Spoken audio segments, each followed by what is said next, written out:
Srafini Long abducted.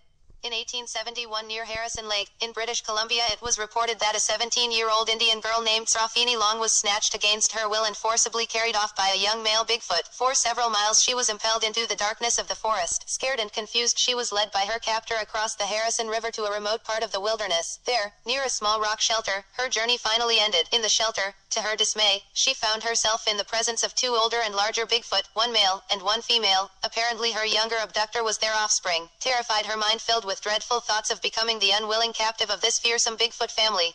She claimed, upon her return, that she had been held prisoner for a period of 1 year, but then the story becomes unclear and we are left with two possible endings. One says the reason she was returned was that she aggravated the creatures so much that they let her return to her tribal home, while the other claims that she became ill and was allowed to leave. This same ending also claims that when she returned she was found to be pregnant with a Bigfoot baby which died a few days after being born. How this incredulous story ends depends upon which version of the fate of young Srafini you feel most comfortable with, if any. But Casebook updated, sightings and encounters from 1818 to 2004. Have been the unwilling victims of Bigfoot or Sasquatch, as we shall see when reading the tale of the strange case of much-alate Harry. The Nuu-chah-nulth or Nootka Indian tribes were whale-hunting indigenous people of the Pacific Northwest coast of Canada living on the west coast of Vancouver Island. Much-alate Harry, a seasoned trapper who frequently spent long periods of time alone in the deep woods, decided once again to venture into the British Columbian wilderness for several months of trapping. It was the fall of 1928 when Harry packed his supplies and paddled his canoe up to the mouth of the Conuma River, and after making his way on foot about 12 miles upstream, Harry made camp. Harry was enjoying his excursion and slept, dreaming peacefully at night, waking refreshed and eager for whatever the next day would bring. But on one certain night no dream or premonition could have foretold the strange occurrence that befell him. Asleep by the campfire, cozily wrapped in blankets, for it was the fall season, he felt his body being jostled, lifted, and shaken. His eyes opened in confusion. As he became aware of what was happening, he was gripped by the sudden fear of the experience. He felt his body being picked up and carried away by a very large creature.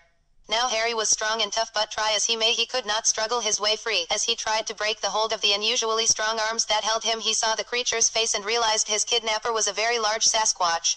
He was not taken very far, probably about 2 or 3 miles, and with first light, Harry found himself in what appeared to be a Sasquatch camp, and he was the center of attraction. Being surrounded by some 20-odd creatures of all shapes and sizes, male and female alike, they stood staring at him as if to study him.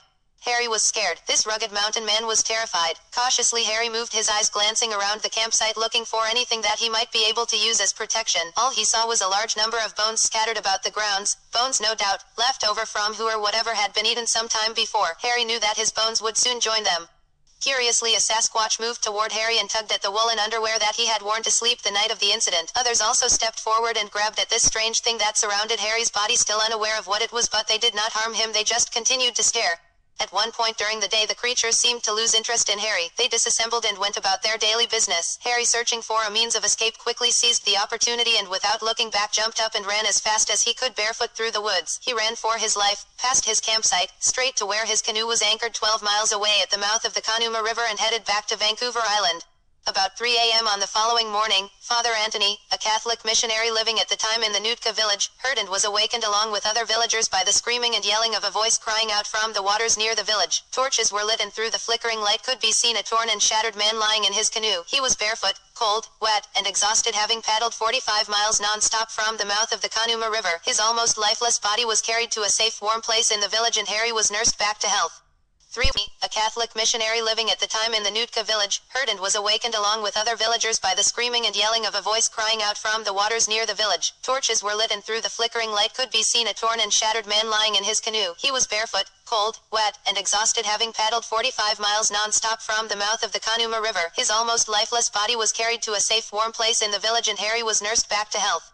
3 weeks had passed before Harry regained his sanity and was well enough to explain what had happened, but he refused to tell anyone of his experience. Little bits of information had emerged during that time, but not enough to piece together the full story. Feeling close to Father Anthony, he later confided in him and revealed the details of what he had gone through. Oh yes, one more thing. Over the 3-week period Harry's hair had turned pure white.